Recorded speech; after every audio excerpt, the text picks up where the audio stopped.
ప్రభు అయినటువంటి యేసుక్రీస్తు నామానికి స్తోత్రాలు. అందరికీ ప్రైజ్ ది లార్డ్. ఈ దినమునాడు దేవుడి వాక్యం చూసుకుందాం. సామెతల గ్రంథము 14వ అధ్యాయము 27వ వచనంలో చూసుకున్నట్లయితే, అట్టి వారి పిల్లలకు ఆశ్రయస్థానము కలుగును, యెహోవా యందు భయభక్తులు కలిగి ఉండుట జీవపు ఊట, అది మరణ పాశములలో నుండి విడిపించును అని దేవుడి వాక్యం సెలవిస్తుంది. హల్లెలూయా కదా. ఎట్టి వారి పిల్లలకట, యెహోవా యందు భయభక్తులు కలిగిన వారి పిల్లలకు, యెహోవా యందు భక్తి నిలిపిన వారి పిల్లలకు, యెహోవా ఎడల భయము కలిగి ప్రవర్తించిన వారి పిల్లలకు ఆశ్రయస్థానము కలుగుతుందట. ఎక్కడ దొరుకుతుంది ఈ ఆశ్రయస్థానం అంటే, ఆయన రెక్కలే మనకు ఆశ్రయం కలిగించును, ఆయన రెక్కలే మనల్ని భద్రపరచును, ఆయన రెక్కలు మన బిడ్డలకు మనకు ఆరోగ్యము కలిగించును. కాబట్టి ఆశ్రయస్థానము అనేది దేవుని రెక్కల కింద ఉంటుంది. అంటే ఆయన రెక్కల కింద చేర్చుకుంటున్నాడు. ఎవరు రెక్కల కింద చేర్చుకుంటారనంటే, తండ్రి పిల్లలను మాత్రమే చేర్చుకుంటాడు. మరి మనము భయభక్తులు కలిగి ఉన్నట్లయితే మన బిడ్డల్ని దేవుడు తన బిడ్డల వలె తన రెక్కల కిందికి చేర్చుకున్నాడు. చేర్చుకోవడమే కాదు, ఆశ్రయ స్థానం ఇస్తానంటున్నాడు. అంటే మన బిడ్డలు ఆశ్రయం లేకుండా ఉండరు. ఈ లోకంలో మనకు ఎవరు ఉన్నను లేకపోయినను, సమస్త బంధువులు సొంత ప్రజలు మనల్ని వెలివేసినను, మనము చెయ్యి విడిచినను, బిడ్డల్ని మాత్రము దేవుడు చెయ్యి విడవని అంటున్నాడు. ఎందుకో తెలుసా? వారు నిరాశ్రయులుగా ఉండనివ్వను. నిరాశ్రయులు అనగా వారు ఎవ్వరు లేని వారిగా, ఆశ్రయం లేని వారిగా వారిని ఉండనివ్వను, కానీ వారికి నేను ఆశ్రయస్థానం అవుతాను అంటున్నాడు. వారికి ఆశ్రయస్థానం కల్పిస్తాను అంటున్నాడు. నేనే వారికి ఆశ్రయంగా ఉంటాను అంటున్నాడు. నేనే వారికి కేడెముగా ఉంటాను అంటున్నాడు. నేనే వారికి బలముగా ఉంటాను అంటున్నాడు. ఎట్టి వారి పిల్లలకు? దేవుని యందు భయభక్తులు కలిగిన వారి పిల్లలకు ఆశ్రయస్థానము దొరుకుతుందని దేవుడు అంటున్నాడు. అట్టి వారి పిల్లలకు ఏందట? ఆశ్రయస్థానము దొరుకుని అంటున్నాడు కదా అని అంటాడు. ఏమని అంటాడంటే ఏమంటాడు ఇంకా? యెహోవా యందు భయభక్తులు కలిగి ఉండుట జీవపు ఊట అంటాడు. అది మరణ పాశములలో నుండి విడిపించును అంటుంది.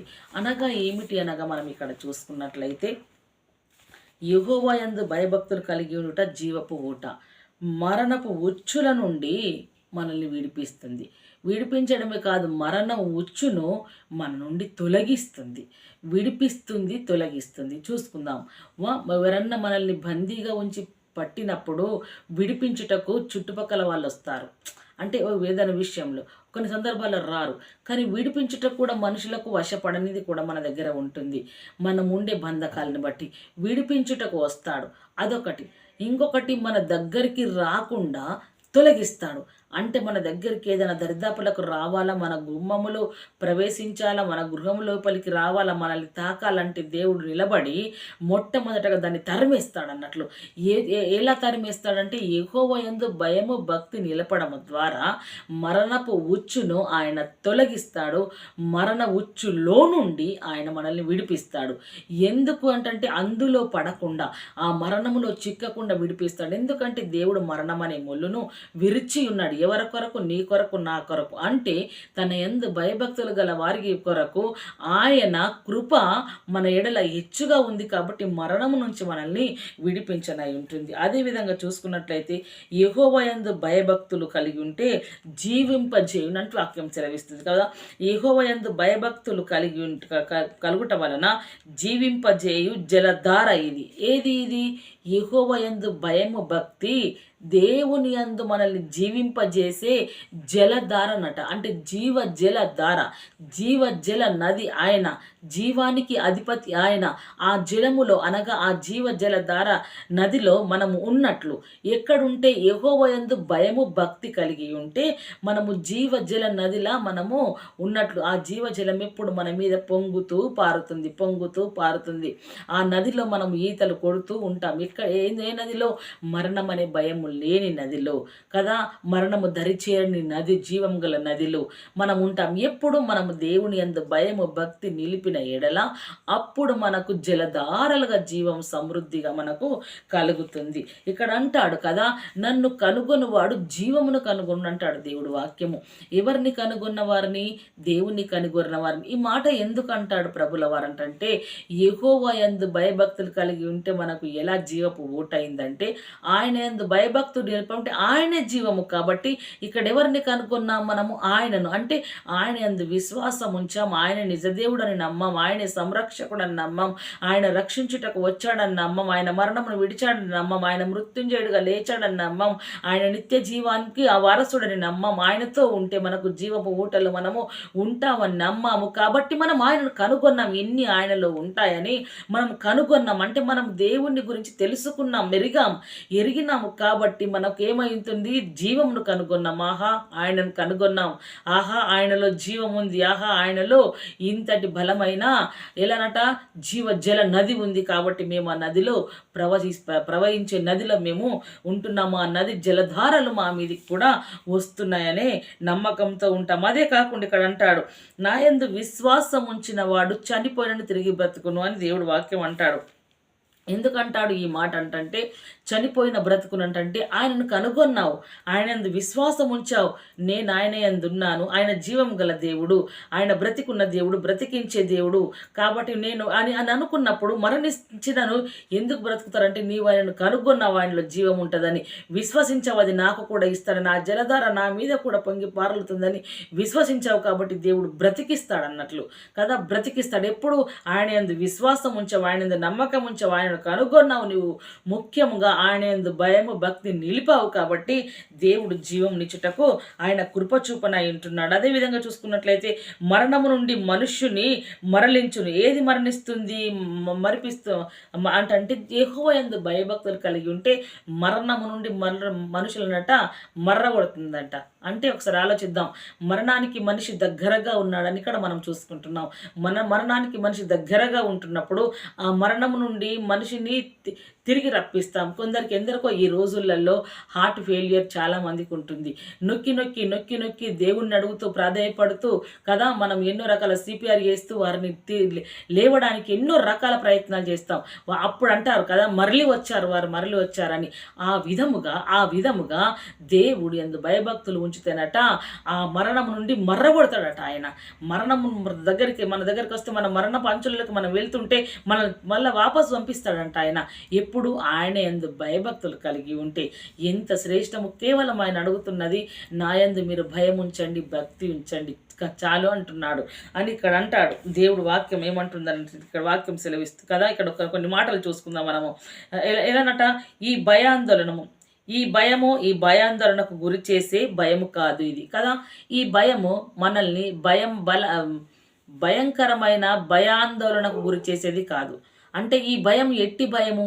దేవుడి యందు భయభక్తులు ఉంచడం వేరు, ఒక మనిషిని చూసి అమ్మో వారి జోలికి వెళ్ళకూడదని భయాందోళన వేరు. అమ్మో వారేమన్నా అంటే వారి ప్రాణం తీస్తారు, ఆ భయాందోళన వేరు. కానీ ఈ భయము అటువంటి భయాందోళన కాదు. ఈ భయం ఎటువంటిదో మనం చూసుకుందాం. దేవుని పట్ల భక్తిపూర్వకమైన వినయపూర్వకమైన గౌరవంను మనకు కల్పిస్తుంది. ఈ భయం ఎట్టి భయము? యెహోవా యందు భయభక్తులు కలిగి ఉండుట దేవుని పట్ల ఎలా ఉంచుతుందంటే మనల్ని భక్తిపూర్వకముగా వినయపూర్వకముగా మనకేమిస్తుంది? గౌరవము దేవుడు అని తెలుపుటకు మనకు ఆ భయము పుట్టిస్తుంది. అంటే ఈ భక్తిలో ఏముంది? మేలుంది. ఈ భయములో ఏముంది? ఆశ్రయం ఉంది. కాబట్టి ఈ భయము భక్తితో కూడింది. భక్తిపూర్వకంగా హృదయపూర్వకంగా భక్తి కలిగి దేవుణ్ణి వినయ భావముతో అంటే తగ్గింపుతో వివేకముతో దేవుణ్ణి గౌరవించటం మనకు నేర్పించినప్పుడు ఇవి దేవుడు కోరుకున్నాడు. ఇవి కలిగి ఉన్నప్పుడు మన లోపలికి జీవం ప్రవేశిస్తుంది. అదే నిర్గమకాండం 20 ఒక వచనము చూసుకుందాం. అందుకు మోషే, భయపడకుడి, మిమ్మును రక్షించుటకు ఎలానట మీరు పాపము చేయకుండునట్లు ఆయన భయము మీకు కలుగకుండునట్లు. ఎలా అంటున్నాడు ఇక్కడ? ఆయన భయము మీకు కలుగక ఉండునట్లు దేవుడు వేంచేసెనని ప్రజలతో చెప్పాను. అంటే దేవుడు ఎలా చూశాడు వారిని అని అంటే అక్కడ భక్తిగా చూశాడు దేవుడు కదా. ఎలా చూశాడంటే భయాందోళనకు వారిని గురి చేయలేడు. కానీ ఇక్కడ మాట్లాడుతున్నాడు మోషేతో. ఏమంటున్నాడు అనంటే, భయపడకుడి, మిమ్మును రక్షించుటకు మీరు పాపము చేయకుండానట్లు.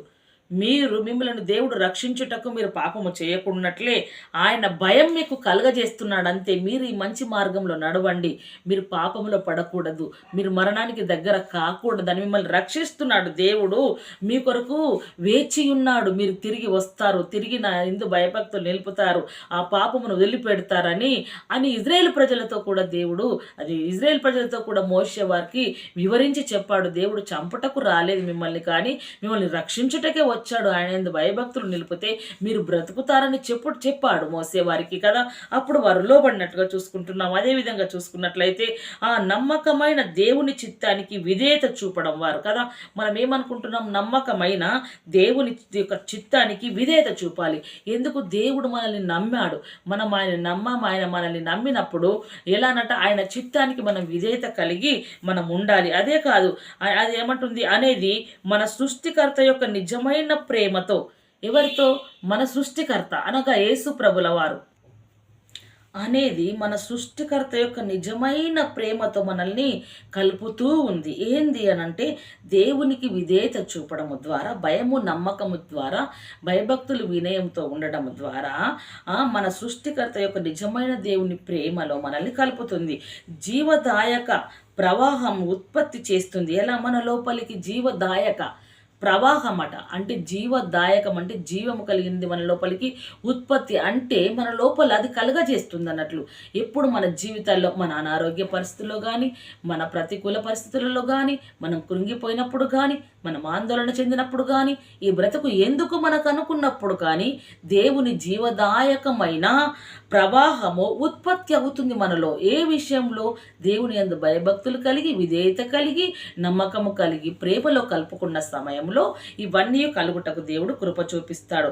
కాబట్టి అదే యోహాను సువార్త 10:10 చూసుకున్నట్లయితే ఇక్కడ దొంగతనమునకును హత్యను నాశనమును చేయుటకు వచ్చును. ఎలా వస్తాడు? భయభక్తులు కలిగి ఉంటే ఇప్పటి వరకు మాట్లాడుకున్నాం. మరి దొంగ ఎలా వస్తాడంటే, దొంగ అనగా అపవాదైన సాతానుడు కానీ, ఇతరులు కానీ ఏ విధంగా అంటే మనల్ని దోచుకుంటకు, మనల్ని వంకర మార్గంలో పెట్టుటకు, మనం తప్పు మార్గంలో ఉండుటకు కొందరు వస్తారు. ఆ సమయంలో మనము దారి తొలగిపోయి దేవుని యందు మనం విధేయత లేక, మనము దేవుడి యందు భయభక్తులు నిలపలేక ఉంటే మన ఊరిని మనం తెచ్చుకున్నట్లే, మన జీవితం మనము సమూల నాశనం చేసుకున్నట్లే. అటు వారు మన దగ్గరికి వచ్చినప్పుడు దొంగలుగా వస్తారు. దొంగతనమునకు హత్యకు వచ్చాడు కదా. హత్య అనగా చంపడం వచ్చాడు, మనల్ని దోసుకున్నటకు వచ్చాడు. నాశనం అంటే సర్వనాశనం మన కుటుంబాలను చేయుటకు చేయుటకు వచ్చును. కానీ మరి ఏమంటున్నాడు? మరి దేనికి రాడు? అవి నాశనమును, హత్యను, దొంగతనం చేయడానికి వస్తాడు వాడు తప్ప దేనికి రాడు అంటే మేలు చేయడానికి రాడు. మరి ఇక్కడ చూసుకున్నట్లయితే గొర్రెలకు జీవము కలుగుటకును, అది సమృద్ధిగా కలుగుటకును. హలిలు ఏమంటున్నాడు? గొర్రెలంటే మనకు జీవము కలుగుటకు, అది సమృద్ధిగా కొదువ లేకుండా జీవము కలుగుటకును నేను వచ్చితనని మీతో నిశ్చయముగా మీతో నిశ్చయముగా చెప్పుచున్నాను అంటుండు. హల్లెలూయా. అంటే నిశ్చయముగా దేవుడు పలికాడు మనతో ఏమని? నేను సమృద్ధి జీవమును మీకు ఇచ్చుటకు వచ్చాను. మీరు నాలో ఉన్న ఎడల, నా యందు భయభక్తులు నిలిపే ఎడల నేను మీలో సమృద్ధిగా నివసిస్తాను. అంటే నా జీవము మీలో జీవ నదిగా ప్రవహిస్తుంది, ప్రవాహ జలంగా ప్రవహిస్తుంది. జీవజల ధార నదులు మీకు ఉబ్బుతాయి, కడుపులో నుండి ఉబుకుతాయి అని అంటున్నాడు దేవుడు. కాబట్టి దేవుడు ఎందుకు మనల్ని పిలిచాడు? ఆయన యందు భయభక్తులు నిలిపితే ఎట్టిగా ఉంటాము దేవుడు నేర్పించాడు. కానీ దొంగతనము, నాశనమునకు, హత్యకు వచ్చిన వాడిని ఎలా పసిగట్టడము అని అంటే మన లోపల దేవుని భక్తి నిలకడ కలిగి ఉన్నట్లయితే, దేవుడి యొక్క భయం నిలకడ కలిగి ఉన్నట్లయితే, ఈ వీటిని మనకు దేవుడు ఇలా మనం దేవుడిలో ఉన్నట్లయితే దేవుడు జరుగుతున్నవి ఆయన మనకు బయలుపరుస్తాడు. ఇదిగో నీకు కీడు రాబోతుంది, ఇదిగో నీకు పాడు రాబోతుంది, ఇదిగో నాశనము రాబోతుంది అన్నప్పుడు మనము భయము కలిగి అబ్బో ప్రభువు చెప్పాడని వెంటనే మోకరిస్తాం, ప్రార్థిస్తాము. ఆ సమయంలో మన దగ్గరికి రాకుండా వాటిని దేవుడు మరలింపజేస్తాడు. అదే కాదు, తొలగింపజేస్తాడు ఆ ఉచ్చులో నుండి.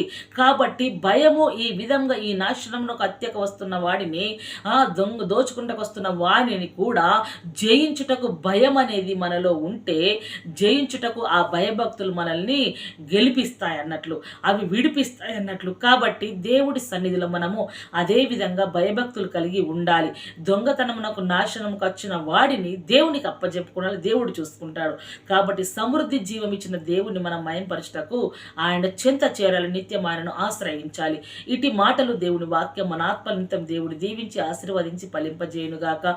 ఆమేన్. Praise the lord.